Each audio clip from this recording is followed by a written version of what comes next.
Oke guys, kembali lagi bersama gua di Dosen Magang. Kalau salah-salah dikit, maklumin aja, orang gua masih magang.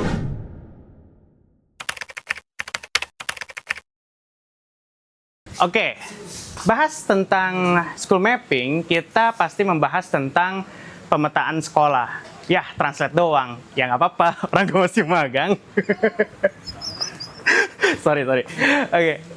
Membahas tentang school mapping sebenarnya bukan sebuah topik yang baru di Indonesia. Berdasarkan wawancara gua dengan beberapa dosen gua, mereka bilang kalau school mapping itu menjadi salah satu isu yang sudah dibicarakan semenjak beberapa dekade terakhir. Memang di Indonesia school mapping seringkali dipahami sebagai pemetaan sekolah yang bersifat fisik, bersifat bangunannya. Bukan hanya tentang bangunan padahal. School mapping itu juga tentang bagaimana bangunan tersebut beroperasi.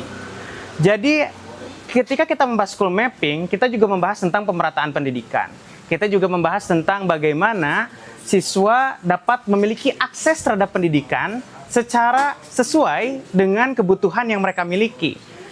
Dan juga school mapping membahas tentang ketersediaan SDM, ketersediaan guru di sana, ketersediaan orang-orang yang siap untuk mengabdi ke daerah-daerah tersebut, dan juga di dalamnya ada yang dinamakan dengan education planning. Apa yang akan didapatkan ketika kita sudah menempatkan suatu unit pendidikan di daerah tertentu? Apakah unit pendidikan tersebut sesuai dengan kebutuhan di daerah tersebut atau tidak? Jadi sebenarnya school mapping adalah sebuah konsep yang sangat kompleks. Ketika kita memahami ini bukan sebagai barang yang bersifat hanya kuantitas atau hanya numerik, school mapping sebenarnya akan menjadi sesuatu yang sangat rumit ketika kita melibatkan unsur-unsur kualitas di dalam pemahaman konsep tersebut.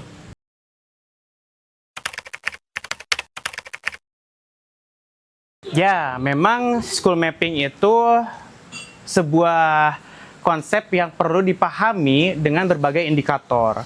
Kalau kita melihat school mapping hanya dari jumlah siswa yang ada dalam suatu daerah, atau mungkin tentang ketersediaan lahannya secara kepemilikan atau ownership, maka kita berpikir sangat sempit di situ. Karena apa? Karena ketika kita membangun sebuah satuan unit pendidikan, atau di dalam hal ini mungkin paling umum adalah sebuah sekolah begitu ya, kita juga harus memikirkan bagaimana sekolah tersebut akan menjadi investasi berkepanjangan. Ketika kita berpikir tentang investasi berkepanjangan itu, tentu kita juga akan melibatkan aspek-aspek seperti kemungkinan bencana yang akan merusak aset tersebut. Atau mungkin kita juga harus berpikir mengenai keamanan untuk siswa-siswi yang ada di dalam sekolah tersebut. Seperti misalkan kemiringan lerengnya, kemudian juga apakah sekolah tersebut termasuk ke dalam daerah resapan air, atau mungkin juga bagaimana dengan keadaan lempeng bumi yang mengitari sekolah tersebut. Apakah sekolah tersebut berada di daerah lempeng yang rentan untuk bergeser dan ada kemungkinan gempa yang lebih besar. Selain daripada itu, ketika kita membahas tentang school mapping, ada juga indikator yang berkaitan dengan demografi. Bagaimana school mapping ini akan menjadi sebuah solusi pendidikan untuk perkembangan demografi ke depan. Kalau kita membahas tentang demografi, maka kita juga perlu membahas tentang pertumbuhan penduduknya. Kita perlu juga membahas tentang bagaimana keadaan ekonomi daripada penduduk di sekitar sekolah tersebut. Dan yang paling pasti, ketika kita membahas tentang school mapping, kita juga perlu mempertimbangkan tentang jarak daripada sekolah tersebut dengan sekolah yang serupa di daerah yang mungkin berdekatan. Kalau kita melakukan school mapping ini hanya sebatas ownership, mungkin kita akan menyediakan overproduction daripada lulusan yang sama dengan program studi yang sama. Dan ini akan menyebabkan disrupsi kepada industri yang menyerap tenaga kerja daripada lulusan sekolah tersebut.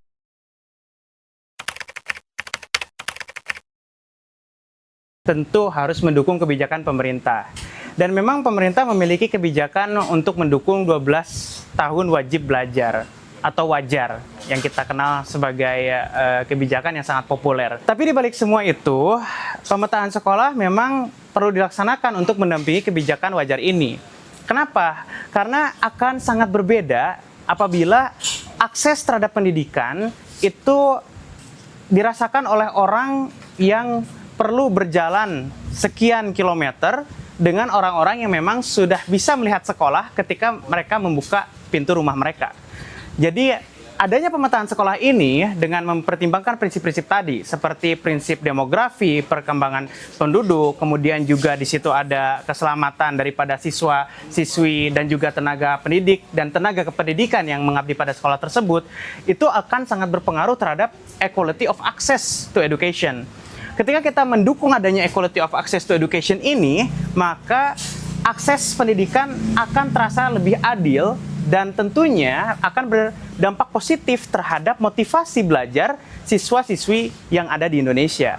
Kalau kita hanya mempertimbangkan pemetaan sekolah daripada ownership-nya, itu akan sangat jomplang daripada satu sisi orang yang mungkin berada jauh daripada sekolah tersebut dan orang-orang yang dapat melihat sekolah ketika mereka membuka pintu rumah mereka.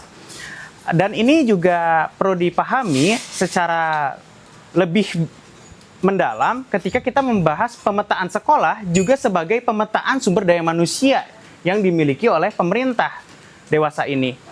Kalau kita berbicara tentang pemetaan sekolah, tentu nanti akan ada pemetaan sumber daya manusia seperti pemetaan guru, kemudian juga di dalamnya ada pemetaan fasilitas dan infrastruktur, kemudian juga di dalamnya akan ada pemetaan mengenai anggaran yang tersedia di negara kita. Apabila pemetaan tersebut bisa kita kontrol dengan lebih baik, maka tentu equality of access to education akan menjadi bertambah positif. Dan kembali lagi, equality of access to education yang bertambah akan menimbulkan motivasi belajar yang juga bertambah.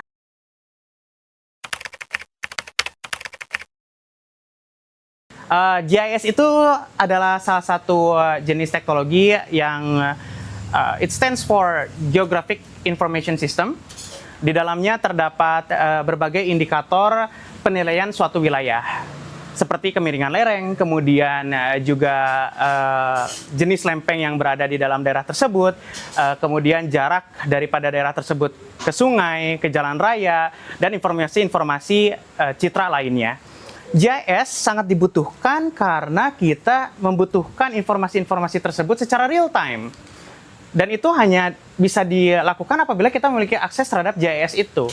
Maka dari itu GIS sangat dibutuhkan integrasinya dengan program school mapping ini. Saya sebenarnya bersama tim saya, di sana ada kakak saya Muhammad Devi Cahyaruhimat, kemudian juga ada banyak senior-senior saya, dosen-dosen saya seperti Ibu Dr. Tovani, Ibu Dr. Eka, Prof. Udin Saifuddin. Kita bersama-sama di Universitas Pendidikan Indonesia sempat merancang sebuah gagasan untuk melaksanakan school mapping based on GIS. Mengapa? Karena memang kita perlu melaksanakan update terhadap pelayanan publik ini dengan teknologi yang lebih canggih, dengan teknologi yang lebih memadai. Mengapa perlu GIS dalam school mapping? Karena GIS ini akan memberikan indikator-indikator yang sifatnya sangat membantu kita untuk menjamin keamanan, menjamin keberlangsungan dan juga keberlanjutan, serta menjamin adanya pemetaan sekolah yang lebih terstruktur. Kalau kita membahas pemetaan sekolah hanya menggunakan awang-awang atau imajinasi kita, tentu itu tidak bersifat baku dan tidak bisa dijadikan acuan. Tetapi ketika kita menggunakan GIS, akan ada ukuran-ukuran yang bersifat baku dan bersifat reliable untuk kita laksanakan dan kita terapkan. Saya pikir sebelumnya memang sempat ada juga diskusi dengan berbagai pemerintah di skala kabupaten, kemudian juga dinas-dinas pendidikan di Jawa Barat. Tetapi sampai saat ini masih belum ada tindak lanjut yang lebih daripada sekedar diskusi dan penjajakan. Salah satu hambatan utamanya sebenarnya adalah pergeseran yang akan terjadi ketika school mapping itu dilaksanakan. Pergeseran ini akan bersifat masif. Dan kita sangat paham ketika pergeseran itu terjadi, maka akan ada ownership yang berubah mungkin, atau juga di dalamnya ada anggaran yang harus dikeluarkan. Dan ini akan sangat jelimet sebenarnya. Jadi ketika kita membahas tentang school mapping, tantangan utamanya adalah program yang memang tidak sejalan antara kebutuhan utama daripada school mapping itu sendiri dan ketersediaan perhatian serta anggaran yang dimiliki oleh pemerintah.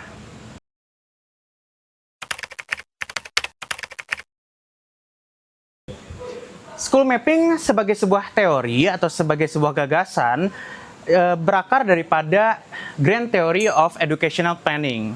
Educational planning akan mencakup berbagai hal-hal yang sudah disebutkan tadi. Apabila kita membahas tentang perencanaan pendidikan, maka kita juga harus menghitung jumlah pertumbuhan penduduk di daerah tersebut. Tetapi di lain sisi, pertumbuhan penduduk akan menjadi suatu hal yang ditakutkan bila mana pertumbuhan ini tidak diikuti dengan pertumbuhan industri sebagai penyokong kegiatan ekonomi daripada pertumbuhan penduduk tersebut. Bagaimana caranya agar pertumbuhan atau bonus demografi ini bisa diakomodir oleh industri? Maka dibutuhkan school mapping dan juga educational planning yang memperhitungkan kebutuhan industri.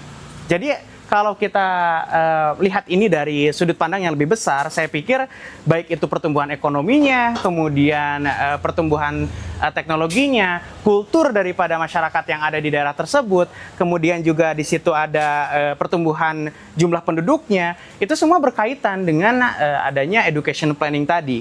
Tidak bisa kita melibatkan education planning hanya dengan satu indikator. Karena seperti kita ketahui dalam konteks pemahaman satu variabel, kita harus menghitung seluruh dimensi yang menjadi ukuran daripada variabel tersebut. Tidak mungkin kita akhirnya menyatakan bahwa school mapping ini sudah berjalan dengan baik atau educational planning ini sudah berjalan dengan baik apabila ada satu dimensi yang tertinggalkan atau bersifat cacat.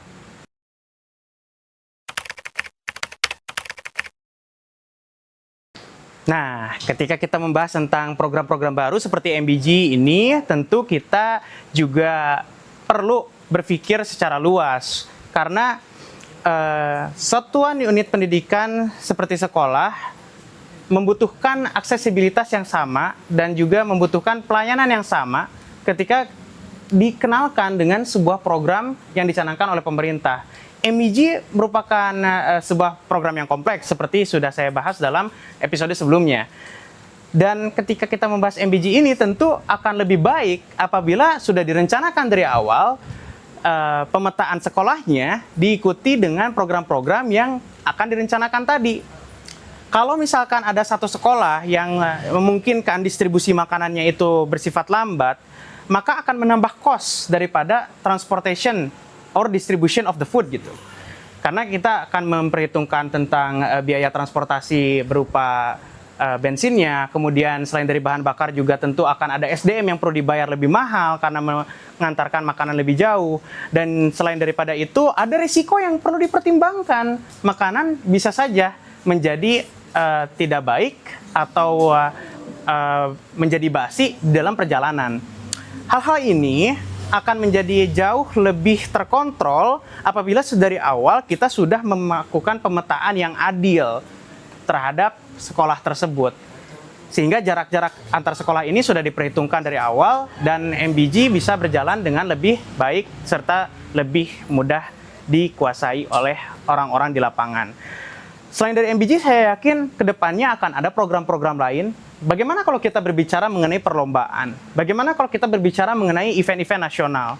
Itu juga perlu dipertimbangkan. Pemetaan sekolah yang lebih baik akan mendorong adanya event yang lebih terstruktur dan event yang lebih mengakomodir. Sekarang kita bayangkan, mungkin satu tim siswa perlu datang puluhan kilometer, meng-hire tutor dengan kapasitas yang tidak mereka inginkan. Mungkin tutornya ada di pulau lain, mungkin tutornya ada di kabupaten lain. Tetapi ada satu sekolah yang mereka sudah memiliki akses istimewa, begitu. Dan ini menjadi sebuah ketimpangan. Kalau kita memegang teguh prinsip keadilan sosial sebagai seorang warga Indonesia yang taat dengan falsafah berbangsa kita yaitu Pancasila, maka kita harus juga mendukung adanya keadilan dalam akses terhadap pendidikan itu.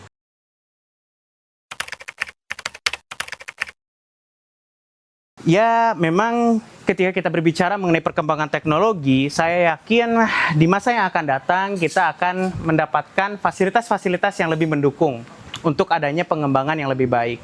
Mungkin untuk saat ini, Geographic Information System masih menjadi salah satu teknologi tercanggih yang bisa kita gunakan. Tetapi di kemudian hari, saya tidak menutup kemungkinan mungkin akan ada cloud system yang kita gunakan bersama, atau mungkin juga di dalamnya kita bisa membuat sebuah online forum yang bersifat real time untuk diskusi yang juga bersifat masif. Jadi sebenarnya hal yang perlu dipahami, teknologi-teknologi itu mungkin sudah ada, tetapi penguasaan sumber daya manusia kita terhadap teknologi-teknologi tersebut, saya pikir sampai saat ini belum terintegrasi dengan baik. Masih banyak teknologi-teknologi yang kita sia-siakan, kita tidak gunakan, padahal akan sangat berfungsi baik untuk pendidikan nasional negara Indonesia. Dan yang perlu kita sadari juga, blueprint untuk pendidikan di Indonesia itu masih bersifat abstrak. Dalam artian, setiap satuan lokal itu berhak untuk mengembangkan apa yang dinilai benar, apa yang dinilai sangat sesuai untuk satuan unit pendidikan tersebut. Ada keleluasaan, ada otonomi di bagian itu. Sangat berbeda dengan negara-negara yang berada di luar sana, seperti misalkan Cina yang memang memiliki filosofi tertentu terhadap pendidikan mereka. Atau mungkin ada juga negara-negara seperti Finlandia yang mengutamakan kebebasan pengembangan bagi peserta didiknya. Di Indonesia sendiri memang ada blueprint-blueprint yang bersifat semboyan seperti Tuturi Handayani atau mendorong dari belakang begitu kan ya, atau juga mungkin ada beberapa filosofi-filosofi yang sudah dikeluarkan oleh Ki Hajar Dewantara sebagai founding fathers pendidikan Indonesia. Tetapi hal-hal tersebut saya pikir sampai sekarang belum terasa jiwanya hadir di tenaga pendidik dan juga di peserta didik di Indonesia.